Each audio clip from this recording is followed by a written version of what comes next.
I was listening to the story about, it was a story of a family in Washington, and the little boy called the Bigfoot the cowboy man. And he had, apparently it had made an effort to steal this kid. And it hit me. My children were in that playpen behind me with nothing but a mosquito net over them. It could have crept up behind me and taken both of my children, and I wouldn't have known. Father just got like a Mustang or something from Wyoming, okay? He had it out in the corral because he couldn't put it in the barn in the stalls with the other horses because it would kick and made all the other horses nervous. Had a Seminole Indian working the horse trying to break it every day. So they had it out in the corral. This skunk ape snuck up behind this horse and grabbed it on its hind quarters. This particular horse kicks out, jumps over the corral, runs into the pasture, to get away. At this point, the rancher's out there just blasted away with the dirty. Skunk ape runs into the swamp.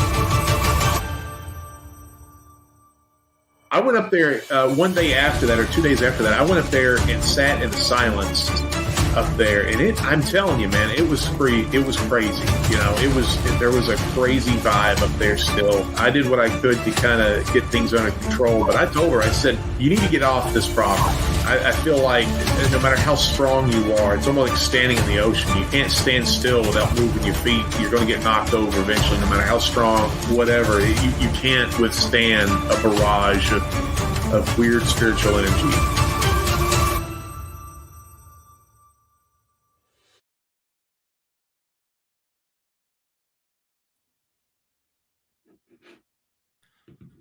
What's up, everybody? Welcome back to Paranormal Odyssey. I'm your host, Wayne, joined as always, my partner in crime, Miss Tiffany. What's up, ma'am? How you doing? Not too much is up. I'm doing okay. Just hanging out with you and all of our peeps. Like you normally do on Tuesday. I mean, I wouldn't want to be anywhere else. Maybe the true. beach. Maybe the beach. But we are. Yeah. I wasn't complaining a whole lot last week while I was at the beach, so I'll give you that. Yes. And we have a lot of people in our chat room already. Looking forward to the show.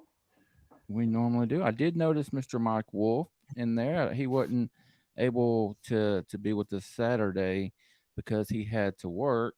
So I wanted to pop this up here one more time, show off his handiwork, and thank him properly. Mike, thank you, buddy. This stuff is awesome. It's going to look great in my new studio, which I'm actually starting to work on tomorrow. So, yeah, appreciate it, buddy. That's exciting. Yeah, it's exciting when you have your whole setup and it's just cozy and nice. Yeah, the only studio. Go ahead. I was just going to say the only thing I have to get used to is my vision, because when I look at you, by the way, it was me that froze last night, not you, but thanks for taking the fall. When I look at you, it shows that I look at you on this. I've just got to retrain my brain. I don't understand what you mean. Like the camera shows that you're looking at me? Huh? Yep. Like sure does. Okay. Mm-hmm. All right. Or when I look, I'm paying attention though. Yeah, you're buffering or something. Yeah, the audience, is something going on with Tiffany? Y'all let us know. It's like you're breaking up a little bit. You're a little bit blurry. I don't know what's going on. I don't either, because I left the live during and then came back in. Yeah, I noticed that. I don't know. Maybe it'll work itself out. These things tend to be a little wonky in the beginning, and then they work themselves out. Maybe that's what'll happen. But everybody's saying I'm bugging. You're what? I'm buffering. Yeah, it's throwing the chat off a little bit. Let's go ahead and pay these bills. Yeah, if you are new to the show tonight and have not done so, please hit that subscribe button. Help us to continue to grow the show. Definitely heading in the right direction, but we still have more work to do. So tell your friends, tell your family, spread the word, how much fun we have over here. And especially if you're new tonight, please hit that subscribe button. And if you would like to be on with Wayne and I, you can reach out to both of us, Wayne at paranormalworldproductions.com or myself, Tiffany at paranormalworldproductions.com. We already scheduled our first show for August today.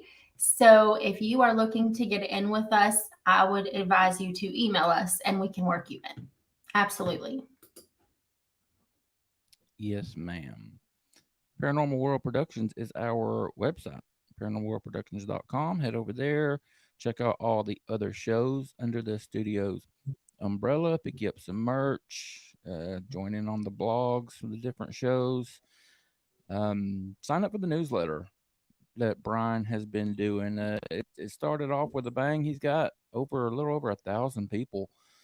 Brian and I recorded an episode of that Bigfoot podcast this morning and talked a little bit about the newsletter. And I'm going to start doing one, and we're going to talk to Tiffany. Maybe she can start throwing in on some, so it's not just Brian doing it all the time. So you'll get a few different people's point of views.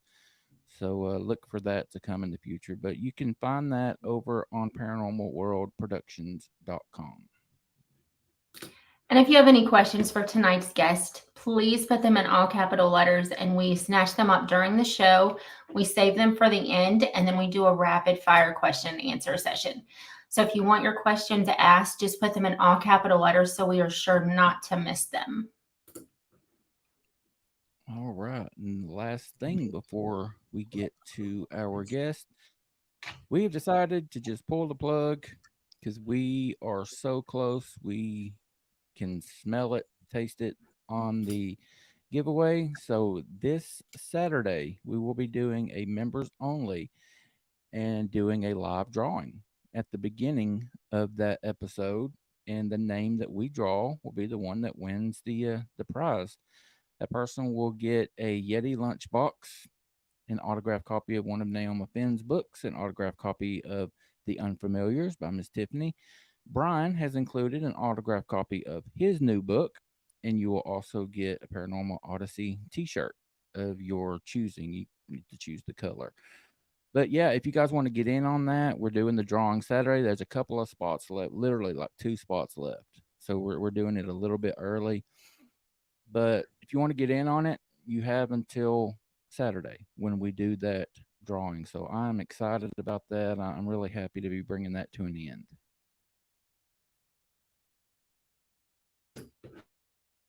Would you agree, I'm ma'am? super, super excited.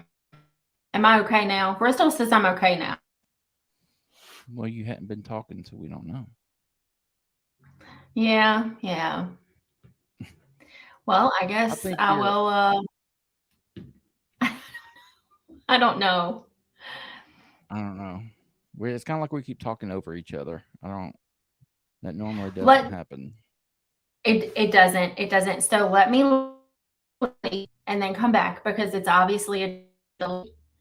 And then you can bring James on and, I'll sneak in the back door. Sounds good. You do that and I'll talk about our guest and I'll get him out here. All right. I'll be back in a few. All right. Everybody, apologize for that.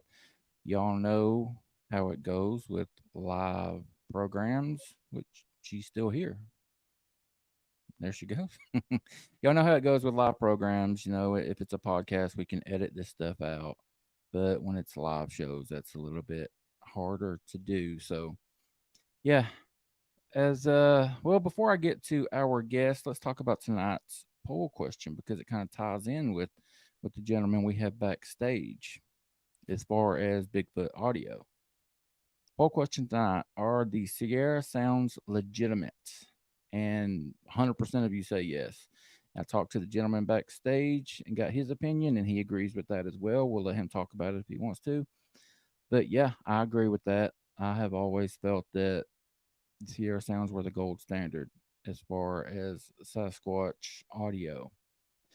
So yeah, y'all continue. If you pile in later, hit that poll question up. We would appreciate it.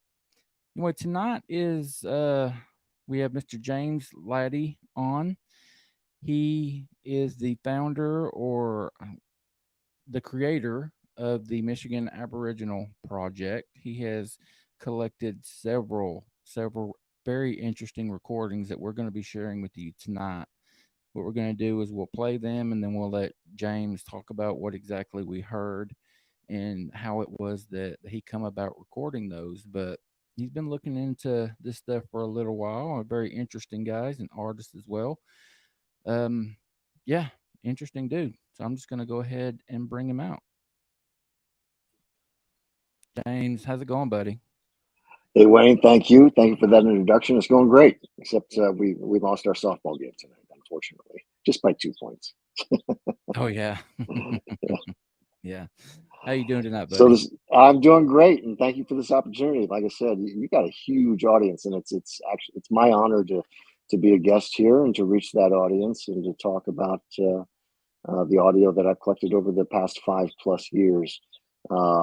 It's been a very unwitting project. I really never saw it coming, but I'm naturally curious, and this is a subject that I've been curious about all my life, quite honestly. Didn't know one way or another if it were a real thing or not. But back in 2016, I was planning a trip to the Boundary Waters. It would be my first time there, although I've done quite the Canadian version of the Boundary Waters. I just love canoeing, camping, fishing, all that.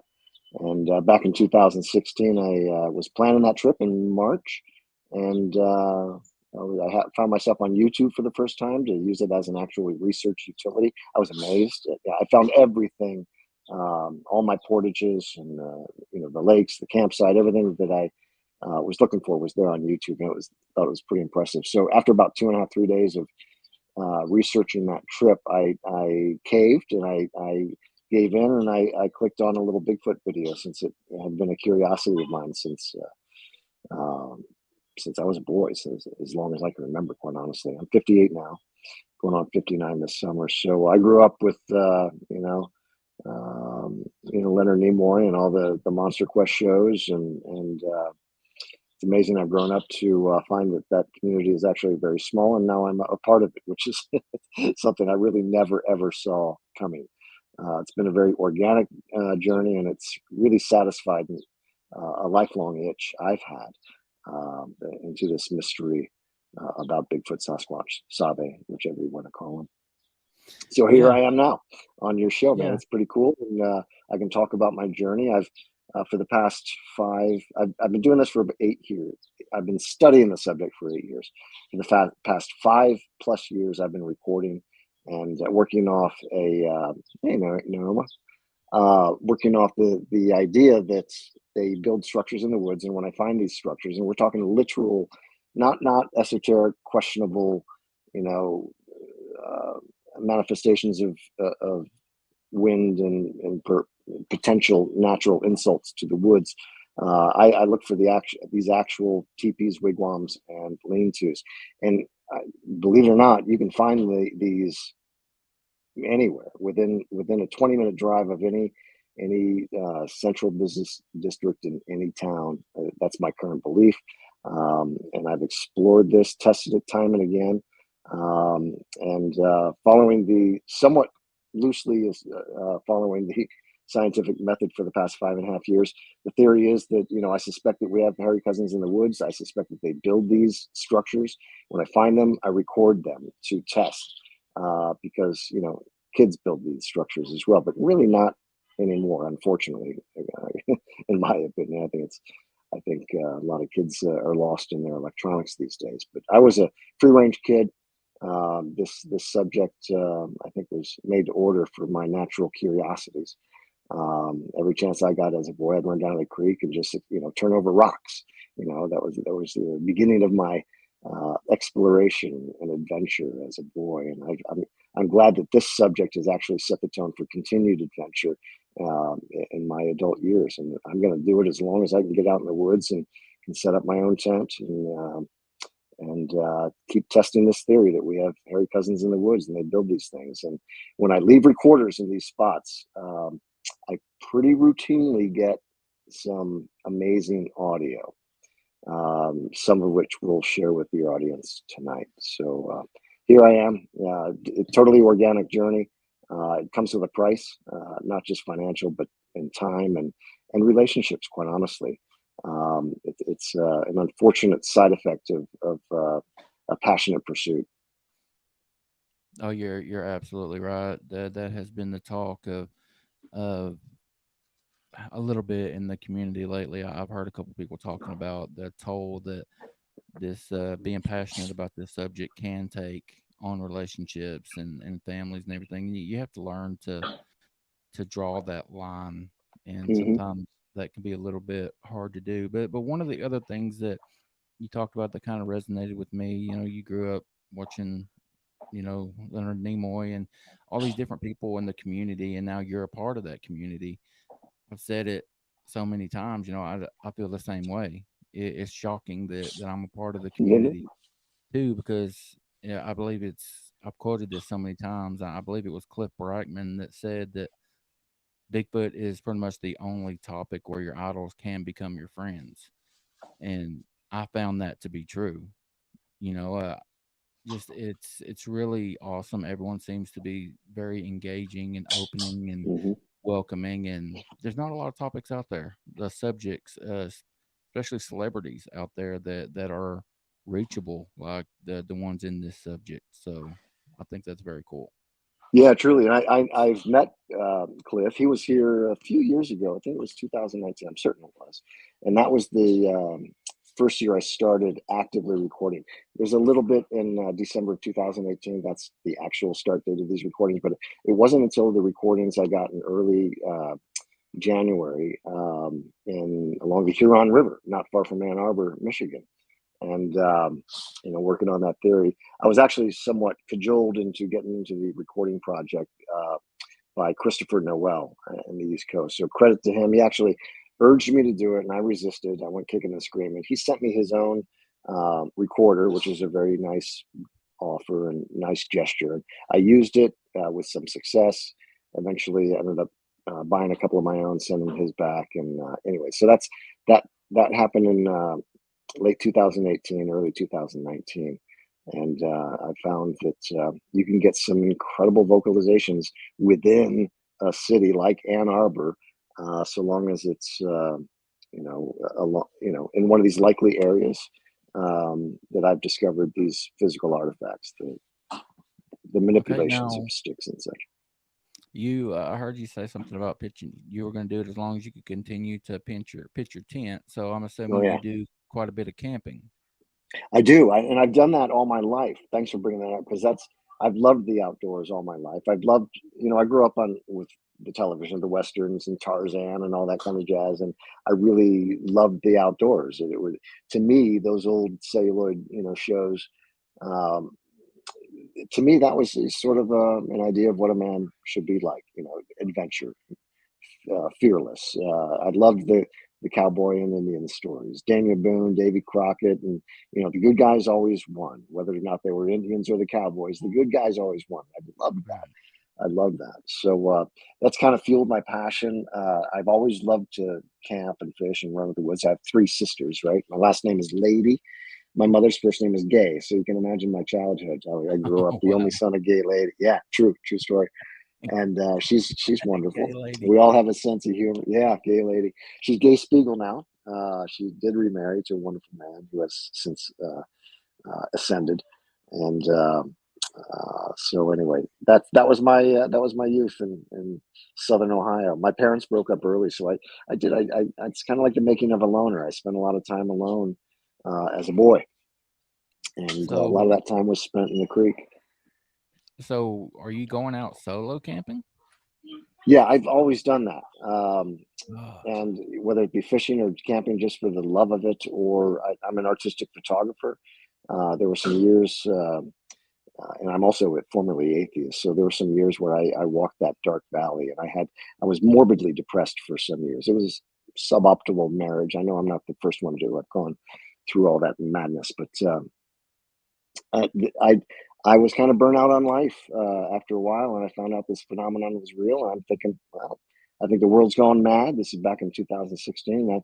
was resolved to go just to see one of these beings that I had convinced myself were real based on what information you got to really kind of sift through on YouTube. But based on all that I had observed and experienced, I just set my sights on the woods, took my eyes off the stream and into the woods, and have had, well, 2023, I didn't have any interactions, but most every other year, I've had some pretty interesting stories to tell. When you go looking Yeah. for these things, they're aware of it and they will come visit you. And that's exactly what happened. Most of my encounters happen right outside my campsite. Oh, I And the same agree. side I've been going to as as soon as I was 16, I'd be driving over to the valley from a summer cottage that my father had built, and just spending time. It's the closest thing to like heaven or Eden, if you will. It's just so beautiful. It's primordial, and it holds great mysteries. And one of those is this phenomenon, which I'm really it's both a blessing and a curse, because we've talked about the costs of Oh, it. yeah. I almost lost my fiance. She's my wife now, and thank God we've survived that, because she's an amazing creation. But it hasn't been easy. My daughters don't talk to me, and this is one of the reasons why. It's I think it's crazy, but what do I do? I know time will heal, and time will bring us all together again. Oh, yeah. Yeah. Because I knew it Now, was real. I had to pursue this. I just had the to. camping that you do, this question just come in. I'm gonna jump ahead a little bit. Troy asked, do you do backcountry or campground camping or what? I do campground camping, and I will do day hikes and day drives from there, night drives, whatever. I like the comfort of car camping. Um, I'm formerly known by an ex-wife as a high maintenance biatch, and I guess I kind of am. I like my gadgets. I like my toys. I'm totally ADD, and I've got to tickle both sides of my brain in order to, keep life a little interesting. Um, and that's what I do. And I'm grateful to have learned that lesson, because prior to that, I was in a suboptimal relationship, and it really got to me, and it really morbid depression is an awful thing. But I've Yeah. climbed out of it, and believe it or not, Bigfoot has helped me do that, because it has revealed to me greater mysteries that our woods hold, even here in Michigan, pretty much in any state that has water, except for Hawaii. I do not believe, although some say they are. I don't know. But in the contiguous or North American, any continent where you have a watershed, you're going to have a population of these. This is my belief. Yeah, it's funny that you bring up Hawaii. I think Hawaii is the only state that doesn't have a reported sighting in the U.S. I don't know if that's Yeah, I just believe. the PFRO or anywhere. Good They question. have the Manahuni, right? Isn't that what it is in Hawaii? Little Yeah, people, the Manahuni. Little People or something like that. Yeah, I did a little sideshow, a short on those. So, but Okay. I think that's different than Sasquatch or Yeti or anything Yeah, like that. I think they just have little people. Okay. Yeah, and I wonder, in October 2022, I had an encounter with what I've always held to believe it was less than 4 foot, just less than 4 foot. A Sasquatch. I've always believed it to be a Sasquatch, but I've never been. Well, that's not true. I wonder if I perhaps had an experience with a little person, because it was malicious. It came and woke me up. I was in a deep sleep. It was malicious. It was 6 a.m. and thank goodness my recorder was still going. It woke me up with a god awful, what I thought was a hiss at first, and I had thoughts perhaps coming out from a deep sleep into a full, adrenaline rush, based on the sound. It was. I thought perhaps it was a cougar or whatever, but. I looked up, and I'm on the ground, and I'm looking up, just 4 foot tall hominid being. It's upright and it's still dark out, but you can make out the general shape, and it was lighter in color. I can't tell you exactly what color it was, but I'm guessing like a beige. based on what little I could see. It was late October, 6 a.m. It was raining, and there's still somewhat of a canopy there with some leaves. About a third of the leaves were still left, so it was pretty dark. But I always wondered, could that have been a little person? And if these Sasquatch Bigfoots are people, and it was a little Sasquatch, of course, it was a little people. So I don't know, but the little people reports I've heard, sometimes they see these things dressed. The witnesses will see these things dressed and speaking in their own language. Pretty amazing. I'd love to have that experience. Yeah. Rather than being awakened at 6 a.m. on a rainy Monday morning. I've told this story about me and my buddy Walls, the VP of my organization. We went up to this mountain in North Georgia, and we were going to camp, and I stopped in to talk to the ranger just to kind of see what we could and couldn't do, if we could pay, and we were both new to the area, and asked him about Bigfoot. And I mean, this was an incredibly friendly young man. I mean, he was well spoken, just a good guy, seemed like. So I felt comfortable asking him about any reports up there. He looked me dead in the eye and said, "No, there's no Bigfoot, but we've had reports of gnomes." And I said, "Are you shitting me? You're kidding me." No, I swear to God, several people have reported seeing little people up here, and they described them as gnomes, including one of their seasoned rangers that had been doing it for years had reported seeing one. Amazing. So that just shook me. I didn't know how to take that, and he could have been messing with me. I don't know if he was messing with me. He's a heck of an actor, but because he had me convinced.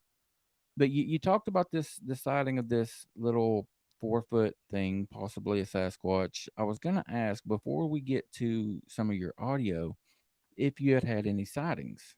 Is that the only sighting that you've had? No, I've had more. I sent a video to Tiffany. It's the black and white looking film. Before I captured that video, I had a stare down. This is in 2016. It's October 30th, 2016. And I went to the side of the camp to spit my toothpaste out. I was going to bed. It was about 9:45. And I do just that. And I look up. I have my red headlamp on, and I see looking right at me these two balls of light. It turned out to be this eye shine. And it was a long stare down. It was a hot few seconds before I decided that I was having a Sasquatch encounter based on its behavior alone. It never moved a millimeter, not in the several minutes that we had this stare down. And eventually its right eye closed. It just closed its right eye. I suspect it was becoming oversensitive to or sensitized to my red headlamp. That we continued another couple minutes staring one another down. I broke the impasse as nonchalantly as I could. When you're engaged in a little stare down with a Sasquatch, it's a little intimidating to turn around and walk the other way. And I was thinking, if it's going to happen, it's going to happen now. But nothing ever happens. So I nonchalantly grabbed my camera and my flashlight, and then I got the footage that I shared with Tiffany. For the audience sake, should we look at that? I do the subjects captured in the background, and I using the Coach My Video app, I blow that up and I scrub through there, and it does reveal the shape of a Sasquatch. The upright body. You can see its back. It pivots from the right to the left, and you can detect an auricular recess, the ocular recess, certainly. You can see a shadow cast on its buttocks by its left arm. And looking at the video, I think it's like elbow. The elbow's closer to the hip, but it casts a shadow on the buttocks, and you can see. So there's enough movement and light, the combination of both movement and light in that clip that reveals an upright, monochromatic hominid. Do you remember the name of that clip? I think I've called it my Nikolai file after a late dog, Labrador that I had, but I don't think that's the title of it that I sent you. On my YouTube channel, You could probably look it up. Just scour through the videos on the Michigan Aboriginal Project, and you'll find a few different takes on that, or a few different presentations on that little clip. Okay. The time in that clip that subject occupied the screen is like maybe 0.6 of a second. So all the movement you see happens within that little time span. Okay. Any other sightings? Back when I was hunting, back before I was even into this subject, although I was naturally curious all my life, I used to be hunting in Alpena. I was looking down a shooting lane. It was getting dark, and there was a head, like the top half of a head, or up here. All I saw were eyes in a dome, and you could tell it was some sort of creature. Didn't have any ears, didn't have any horns. I couldn't for the life of me figure out what the heck that was. I suspect that was one of our hairy cousins, given the nature and what I saw, because that was another brief stare down for a while. I don't know, 1-2 minutes. Then as soon as I took my eye off and went back, it was gone. So the behavior, the presentation of its eye shine and such at the time, I think that was from the same blind. I had something walk up to me. It was a different day, and I was there with I brought my bow out there, a little compound bow, just playing with it. And I was in this blind, and something walked up behind, and I thought it was one of the guys, because the only reason I thought it was one of the guys, because it sounded like it was on 2 feet. I heard sniffing, and I was frozen. I couldn't move. I wanted to, but I remember not being able to move at all. I felt absolutely frozen in place, as if it were I was in sort of bondage. It was weird. I remember that being a very unusual feeling, and I don't like that feeling, because I kind of wanted to move. It was probably just fear. But I heard all that walk up, the sniffing, and a couple steps after that, and then nothing. And then I looked around, and there was nothing there. It's pretty bizarre. I was out in Idaho once upon a time. This is before I got married, so it must have been around 90. Married the first time, 95, maybe 94, mid 90s. And we were camping on a tributary. I don't know if it was a salmon river or not. I think it was a feeder river to the salmon. Not far. It was not far. It was in the Sawtooth Wilderness,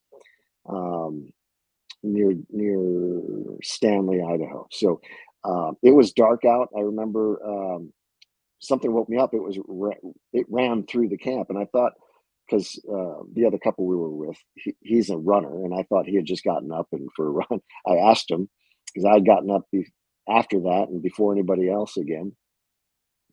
I went for a little hike, came back, and asked him about it. He said no, he never left camp. He wasn't running early in the morning. So I suspect that was likely another brief encounter. Again, not knowing really for sure about this subject. So other than that, it was June 2019. Ran into 3 of them up in the UP. My daughter was going to Marquette. We went up there for I think a college orientation. 19. Anyway, I have to do the math on that. But the girls, we had done like 2 hikes that day. I was exhausted, but the girls wanted to do some night gazing, some stargazing up on Little Presque Isle Point, which is just outside of the town of Marquette, which is on the south shore of Lake Superior, north shore of the UP, of course. So we were there, and I wasn't going to let them go alone, knowing what I know that's in the woods. So I had everything with. I had this IR camera, I had my GoPro, I had a recorder, I had my 357 on my hip, I had my FLIR, I had all that. Just in case, you never know. The girls, as I mentioned earlier, they don't talk to me. They think I'm nuts, and I didn't want to burden them by playing with my toys on the way back. But on the way back from this point, walking back to the car, I saw these 2 lights, and I was thinking, okay, campsite, maybe trail markers. And I remember seeing signs that camping was not permitted on Little Presque Isle Point, and I'm curious, and the girls had gone ahead about 40, 50 feet, and I called them back. And I said, what are we looking at here? What are we looking at? And while we were looking at these two, they were red. It was the first time also that I'd ever seen red. It turns out to be eyeshine. So red eyeshine. And we were wondering what it was. And then this pair of eyes very practically imperceptibly moved to the left and then back to us. And I asked my daughter Abigail, I was like, did that just move? Because it was so slow and you're questioning yourself. She thought it moved too.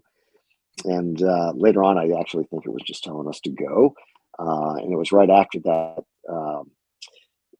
Before we left, there was another presentation of a single eye, again red and big, and between the two eyes, by our perspective, it was on the right, but so these two eyes on the left, by their perspective, this singular eye revealed itself. Then another singular eye revealed itself, and I saw leaves part. I saw the silhouette of leaves moving to reveal that third subject, turns out to be. And that also was red eye. And it was when I realized that we were not alone, and it was terrifying. I got 3 girls with that, my 2 daughters and one of their friends.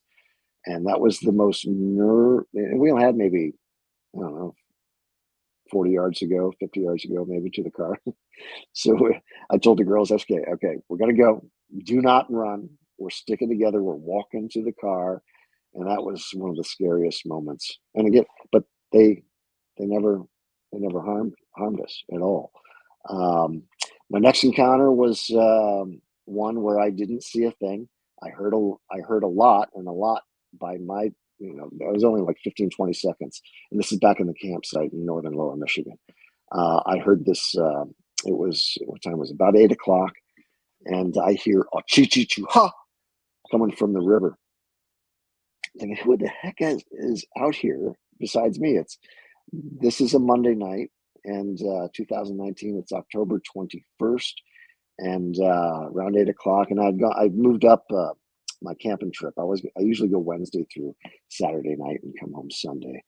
But buddy's mother had passed, and I wanted to attend that wake at Friday, so I moved my trip up and cut it by a day. So I spent 3 nights in the woods. The first night this went down, I heard the chi-chi-chu-ha and the other madness up the stream, this big boom. I felt the impact of that sonic boom. And I've not only heard and experienced that myself, I've recorded it on another recording that would be the next year, August. It was August 11th, 2020. This big boom I recorded outside of Marquette. And it's like that boom that I experienced in the woods on that night, October 21st, 2019. But I got all sorts of audio from that, and I published 10 minutes surrounding the time when I knew I was having an encounter, which is at the 4-minute 53 seconds mark of video called In Their Midst. And there are 2 versions of this. One is a little more filtered than the other, and you lose a little, but you also, it reveals some other things. I'm not sure, Tiffany, if I sent you the recording, but at the 3-minute 30-second mark of that 10 minutes that I published, you can hear a deep voice in the background. It's like, even Odyssey, ooh ha ha, just like that. I mean, deeper. I mean, it's amazing. So that's in a video called In Their Midst. Warning, high strangeness, not for the faint of heart. That's the version 2.0. There's another one that's In Their Midst, 10 minutes uninterrupted. It's less processed from the audio cleanup software. But you can hear that ha in the background, and the other subsequent madness that went on right after that. That was terrifying too. And I really did think that those were going to be my last moments. But again, I didn't see any eye shine. I didn't see any subjects whatsoever, even though after those moments I thought I was going to be, gang rushed and done for. But I never was. I remained under my tent. I decided to sit down and endure it. And you can hear me in the background just kind of chatting, sometimes nervously. It was really quite an experience. But from that night, the audio was going, and It reveals things that sound angelic once or twice, but mostly monstrous. Some sound demonic. You have voices that are gremlinish. I may have sent you, I think I did send you the clip, Tiffany. There's one of two different subjects, and they speak conventionally and also have the melodic clicking and clucking, which is kind of a signature giveaway or of their vocal repertoire or whatever. I don't know what you want to call it, but yeah, you hear muerta and then chalpa in response, and there's some other things. I don't recall exactly. I think I did send you that one. Well, yeah, James.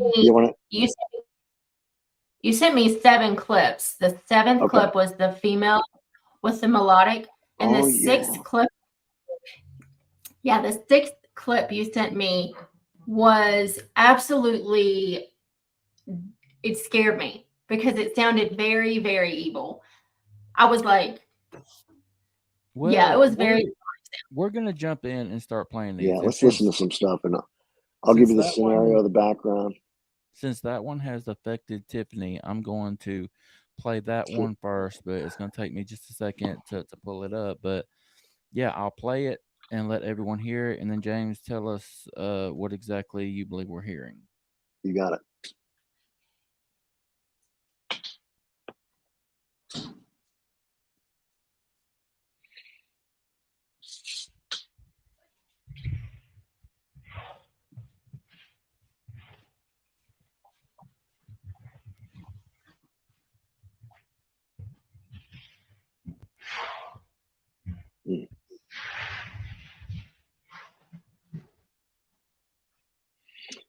Yeah, this I can.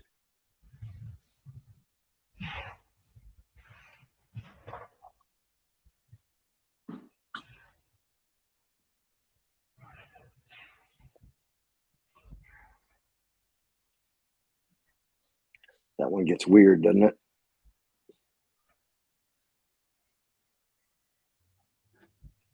Yeah, I was listening to that and I was like, yeah, that's terrifying, and it's kind of unique in that it's almost in a class of its own. I don't have a lot of other clips like that, really. I don't have any other clips like that. That same night, that was August 11th, 2020. I was camping in the UP and spoke to a waitress who said she saw one of these. She said it was huge. Told me where she saw it. So I went there the next day and started discovering these physical artifacts that I look for. It was like a village. And there's a video on my YouTube channel called Vocal Village, I think. And you can see this little village, this concentration of stick structures that are, that I don't know what they're for, but whenever I find these, it suggests to me that this is a place where they have been and they will likely be again. And over the past 5.5 years, I'm convinced that these are regular places of communal activity. And that clip gets super weird. I couldn't hear it very well. I hope your audience can. But I couldn't hear that. I could identify it. Members, let us know. Could y'all hear that? Okay. Normally, could you hear it? Okay, Tiffany. I could hear the whooshing sound, but I have heard it personally, so I know the different times that these awful sounds come in.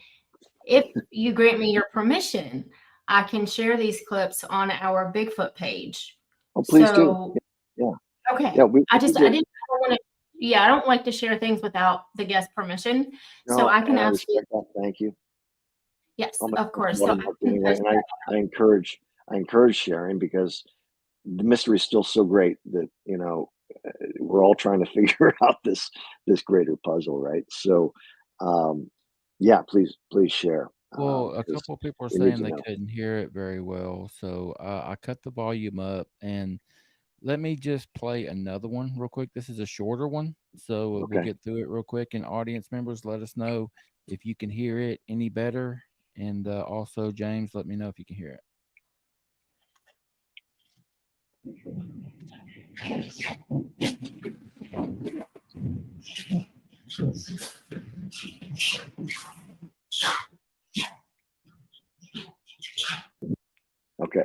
Yeah, that's the speech from the UP. It was captured the same night, August. Let's see, October, August 11th, 2020.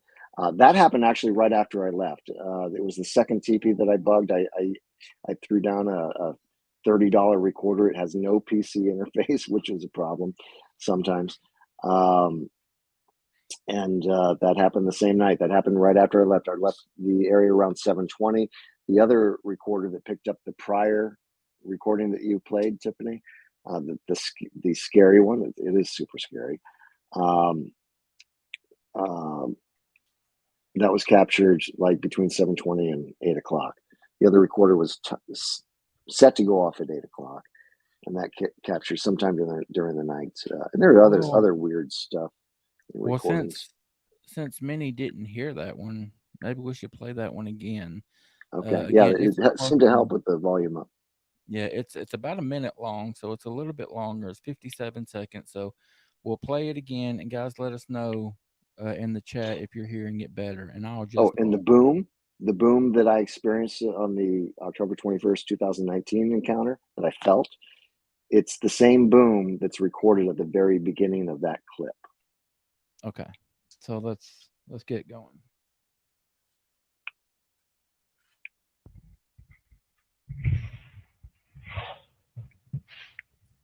That was the boom right before the shout.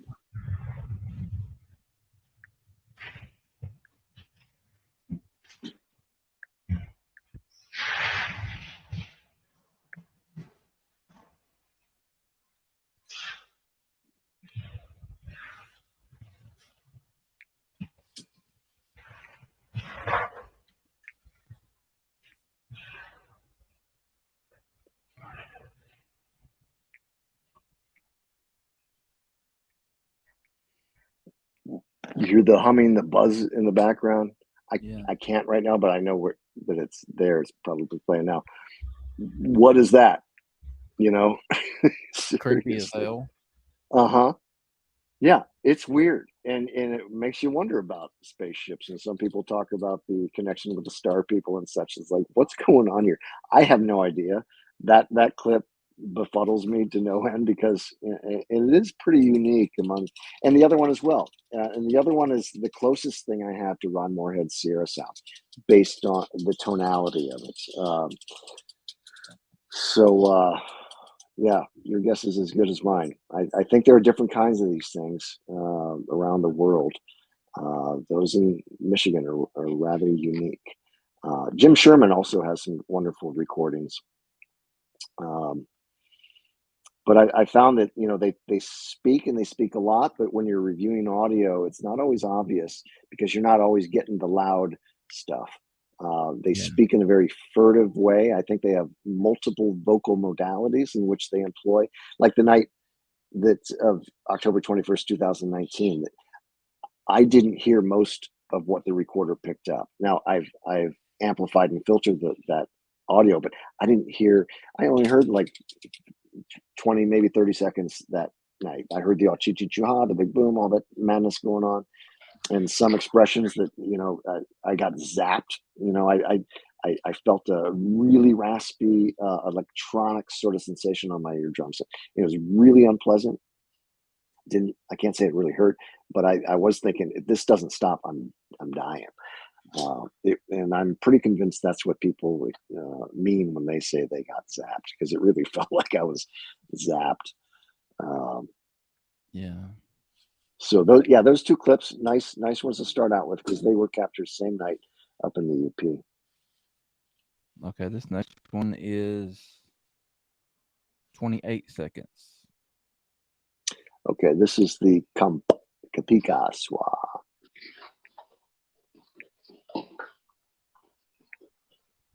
So this is conventional speech with melodic clicking and clucking again. Just one more example of that combination,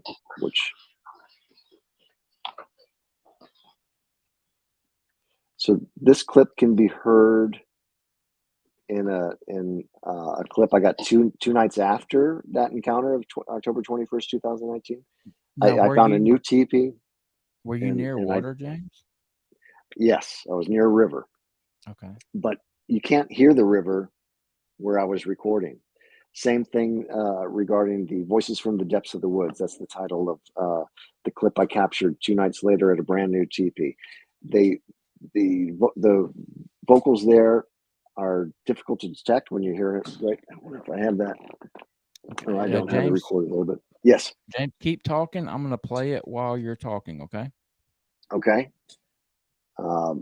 We just the Kapikaswa again. Yeah. 28 second. Yeah. Kapikaswa. So it's just one example. And the other example, I think I have a 6-second clip in there. It's from the same. It was less than 4 minutes that I captured that night of October 23rd. It's 2 nights after the encounter. But that footage helped me decipher what I was actually listening to 2 nights before, in the audio recorded 2 nights before, because it's weird and it's very esoteric, and it took me a while to fully understand really what I was listening to during the encounter stuff, because it was, I recorded something that I didn't really hear. That in and of itself is something you got to wrap your head around. Yeah, this one, the one we just played kind of sounded like a lot of like mouth pops and clicks. Yeah, there were the melodic clicking and clucking, the pops, whatever. I know that's a vocal modality of theirs, and they can use it like in the Din of the Rain. They can speak within the Din of the Rain. They can speak with one another. Like I said, I didn't hear most of those vocals. They can speak with one another, communicate, and we're none the wiser. Before I knew I was having an encounter, and sometimes after, I was able to detect what I call a harmonic resonance in the air. It's just like a percussive, and this is where David Ellis decided to reach out to me. He and I have both heard this percussive nature, and again, it's a speech modality, or I don't know what you want to call it, but it's unique to them, no doubt about it. Okay, we're going to move on to the next one.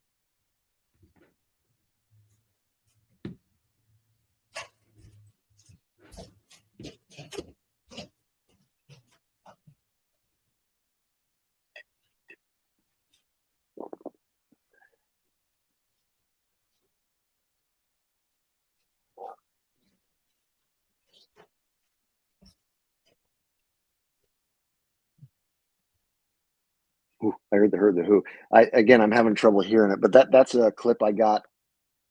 It was January 6, 2019, in Ann Arbor along the Huron River. Again, I bugged a structure, and I decided to bug that structure because I had witnessed some behavior or activity, suggestion of activity of juvenile play, and that's an amazing clip. So that's a very tribalistic sounding vocal, almost. I wish I had the talent to do this on my own. Not really. Jason Humberton's recording.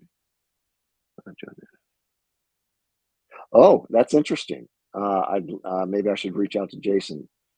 Thank you, Bristol. Okay. We've got time's getting away from us a little bit, but we got one more here. One little comment. There's a recent video I published on that clip. It highlights that clip, and it's called Beyond the Tribal Vocals. Beyond, in between the two main events there, you can detect other vocals either around or near, and it's like pixie little voices. It's weird. It's weird. Okay. But these aren't some crazy animals. It's about 27 seconds. Let's give it a go.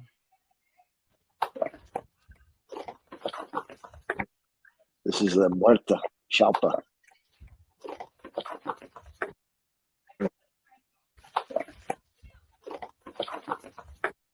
And these vocals were picked up during my encounter. It was the last 5 minutes, so the last half of the 10 minutes. I don't know exactly what the timestamp is, but you can go in and listen to these little cherubic voices. That's so strange, man. Isn't it? Yeah. But they can speak like that and communicate like that. And they were in my midst. I was in their midst, but you can't hear it.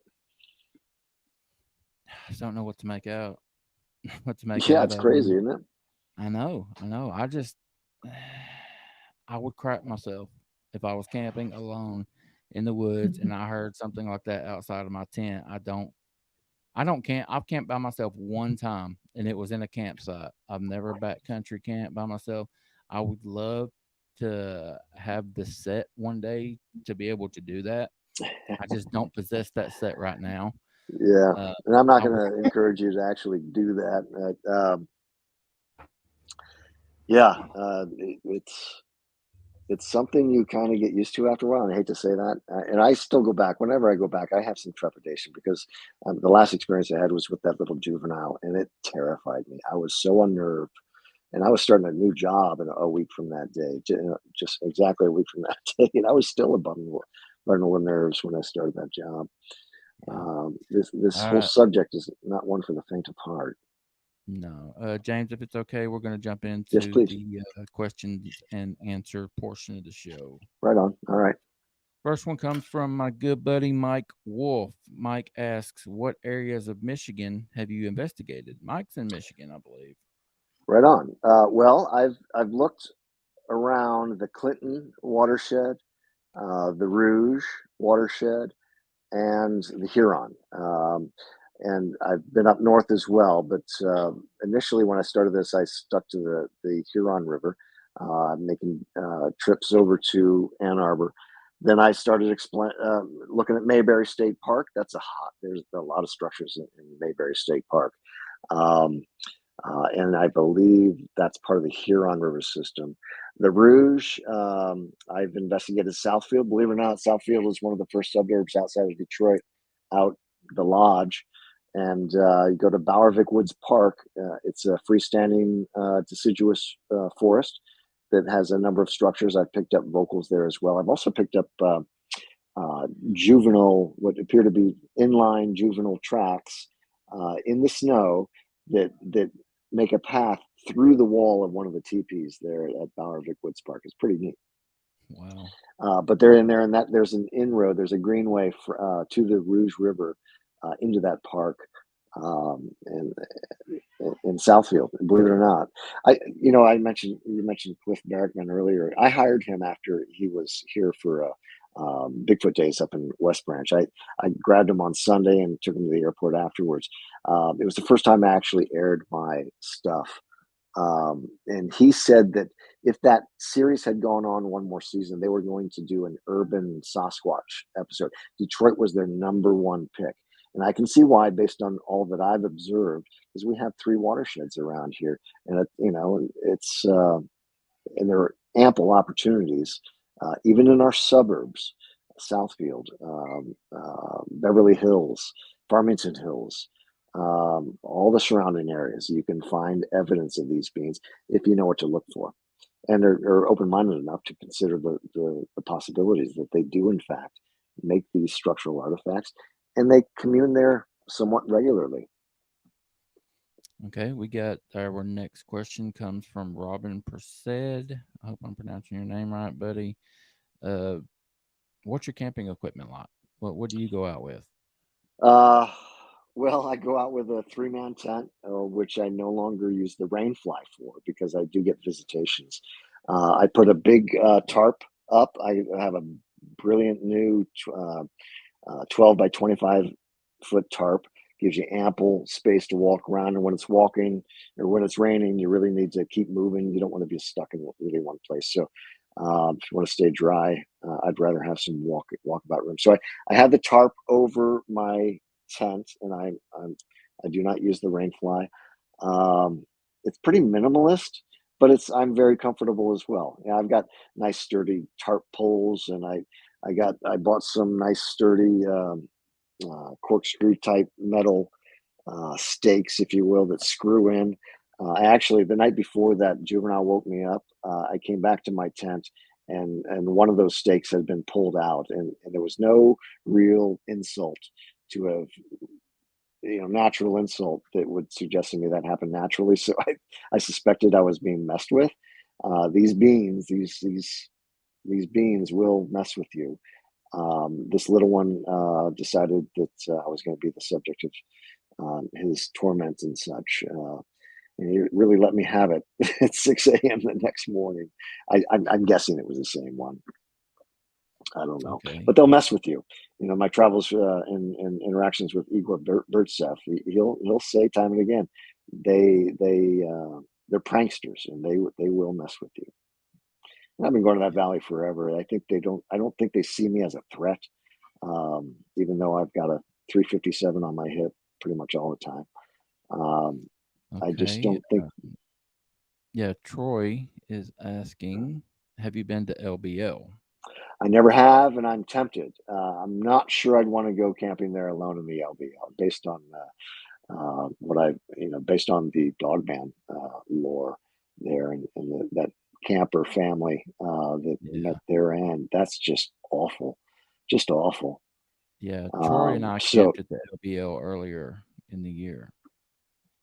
and anything interesting? It rained the entire time. We called that trip Mudfest 2024. It was miserable. Had a great time hanging out with my buddy. He cooked Yeah. up some awesome food, but no activity. I mean, if there was, we would have never heard it because it was a monsoon. Man, I don't know how many inches it rained, but it was miserable, man. But Well, we're gonna go back. yeah, do that. And I don't mind the rain, because that little one and the October 21st, 2019, it was raining both those encounters at the camp. The only dry encounter I've had there would be that October 30th, 2016, when I picked up that video. Do you want to look at that video? Do you have that? I know you're on a time crunch and like to get off to Yeah, the. I don't. We are on a time crunch. I don't. Okay, that's all I right. was, I'm not yeah, going anywhere, so we can do this again should you choose. Should yeah, your absolutely. audience wish. Happy to do We'll that. set up another round because I think you've got some audio we hadn't got to as well. Yeah, I'm sure. And I've got some. Actually, I should send some new stuff. I'm thinking about doing a more regular presentation on my YouTube channel, because I don't feed the algorithm. My growth just goes in spurts, like after a podcast, something like that. It's nothing to really push. I'm not too much into sensationalism. But I'm thinking about just taking it down a notch, and of course we wish. What do you wish, Naomi? For a part 2.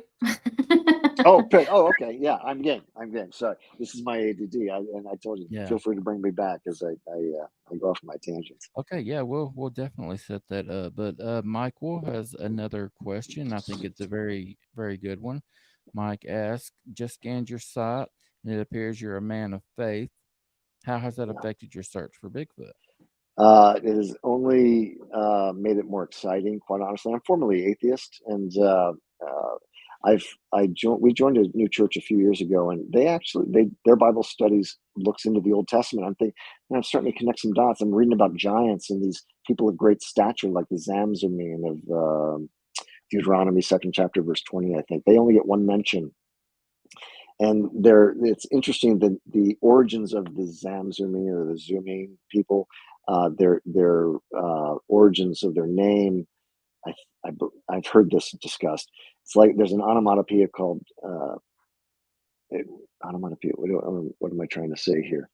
Zamzummim. It has a meaning to buzz or to hum, and their vocals, I've heard some scholars say, were difficult or harsh on the ear. And I wonder, perhaps, could they be the Zamzummim? I just don't know. But I do believe that the narratives of the Old Testament are essentially buoyed by the fact that these beings are in great number still. My Occam's razor, my final distillation, just to make it more palatable and digestible to your average Joe, is that they're simply the giants of the Old Testament. I do believe there are different kinds based solely on my recordings and the variability I get from southern Michigan to northern Michigan and even into the UP. Okay. But we don't know. I mean, this is, again, speculation based on all that I've observed and listened to and gathered. That those are my current things. That is my current thinking. Okay, just real So the quick. Bible has actually enhanced my appreciation. I don't think it challenges my faith. I don't think my faith is challenged at all by their existence. I think it really buoys the narratives of the Old Testament, which is just pretty amazing to me.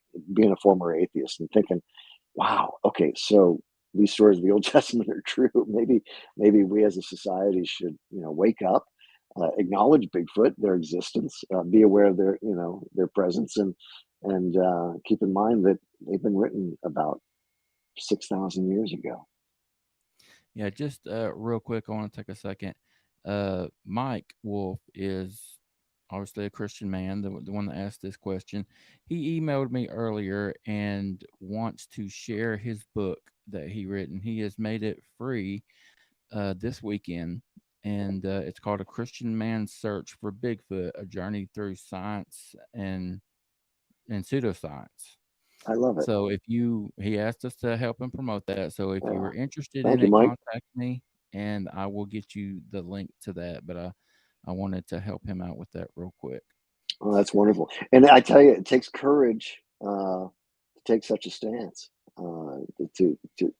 Well, it takes courage to believe, number one, and to talk about this Bigfoot thing. I'm an open book. I'll talk to any stranger at a bar. I'll belly up for lunch somewhere, and just talk about Bigfoot.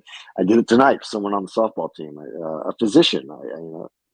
I like when I had Cliff Barrickman in to study. It was the first time I publicly aired my earlier stuff.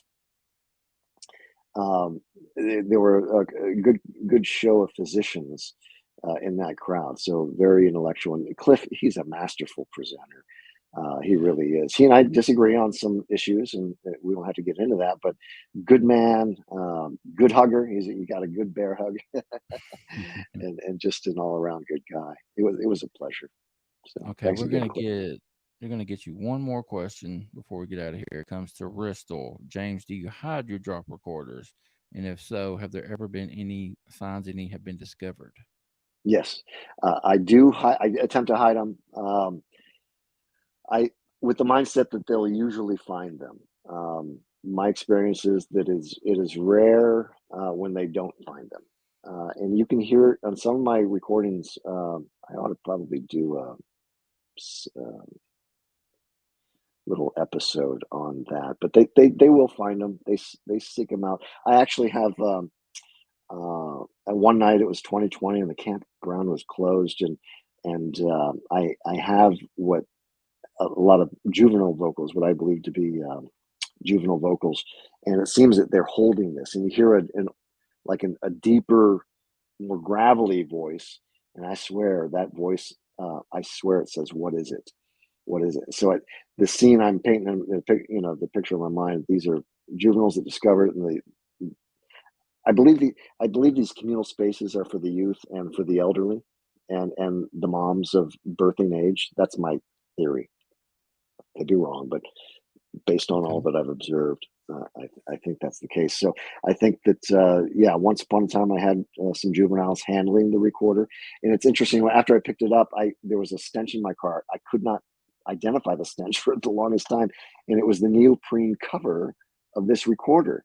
And I remember picking up that recorder, and it had an iridescent, sort of like powder on it. It was really very weird. And it was the thing that was stinking up my car, because I grabbed the recorder, I threw it in the back of the car, and then I started smelling this. It was like a musty, musky, with a slight rancid effect and a sweetness to it. Actually, it kind of reminded me of milk chocolate, weirdly enough, but it had that ammonia essence of that, and mainly that musky sort of smell.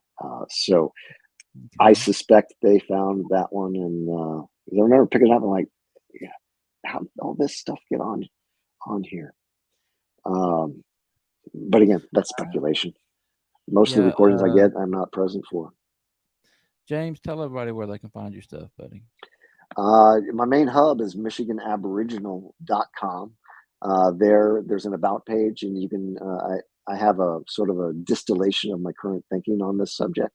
I'm trying to make it palatable, talking about Aboriginal giants. I think it's a little more acceptable to anybody willing to look further into this phenomenon. There's room in the conversation about the very nature of these beings. I don't know. I don't doubt the people who have seen these beings appear and disappear in front of them. Davy Crockett was one who wrote about it to his brother Abner. And David Crockett was an honest Christian man. I have no reason to doubt him. And one of my cellular childhood heroes. So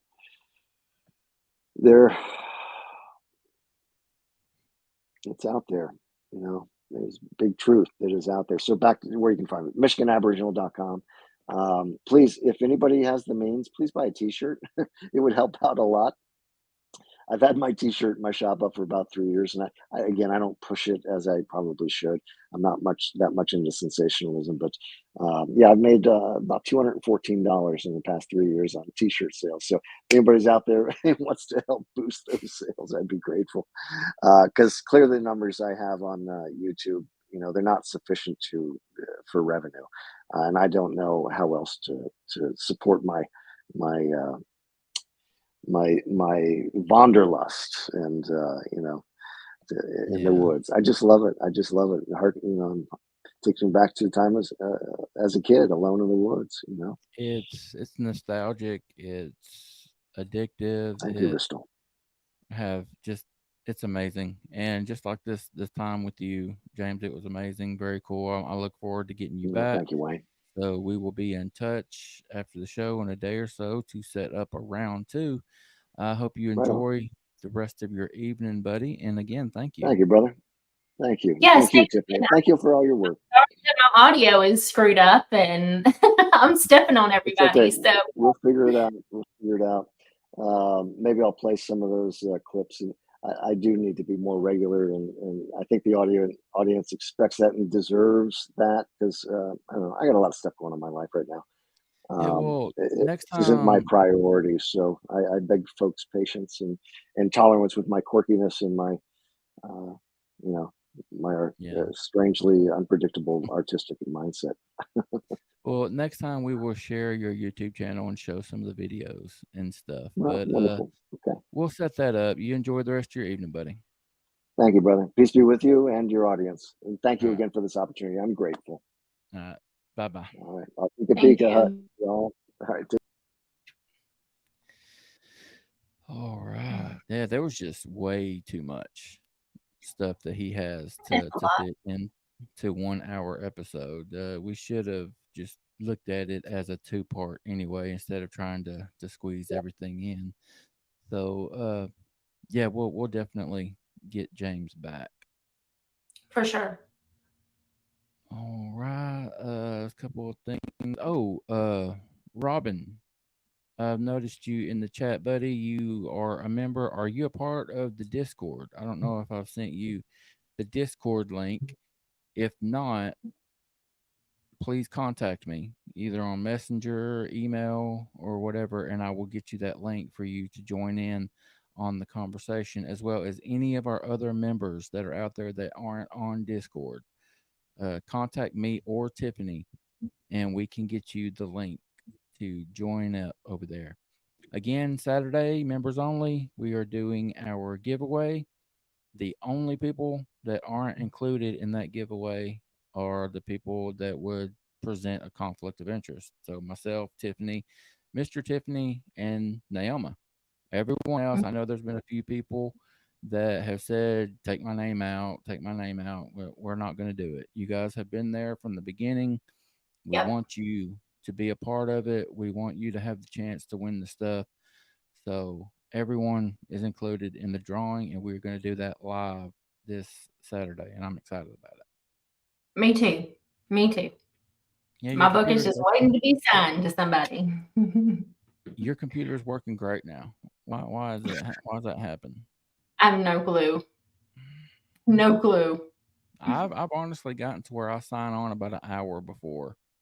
So if there's any bugs or anything, maybe they're worked out by the time we get going and get live, and it seems like it's helped me. So maybe, and Well, maybe maybe that's I'll start doing that because I mean it's a brand new system, brand new setup, brand new everything. it's the And internet. Zach was on it. It's the internet, I think, and I don't stay. I get in here an hour early. I don't stay on in here. I just start it, and then I go and do what I need to do to get Yeah. everything ready. So as long as the internet's up and running and everything, it seems like it works out those Yeah. bugs. Well, and I had texted you earlier and said, FYI, my internet's being strange today. It's been strange. So I don't know. We got through it, and we will continue to get through them. So Yeah. if you don't have anything else, go ahead and say your goodbyes. You guys have a good evening. Thank you for your patience, and thank you for always supporting us in everything that we do and being so active in the chat and with our guests. And we will see you Saturday. Absolutely. Again, thank you guys so very much for everything that you do. Please rate and review the show over on Apple or Spotify if you have a chance, please. Until we talk to y'all again, y'all take care of yourselves, take care of each other. Bye.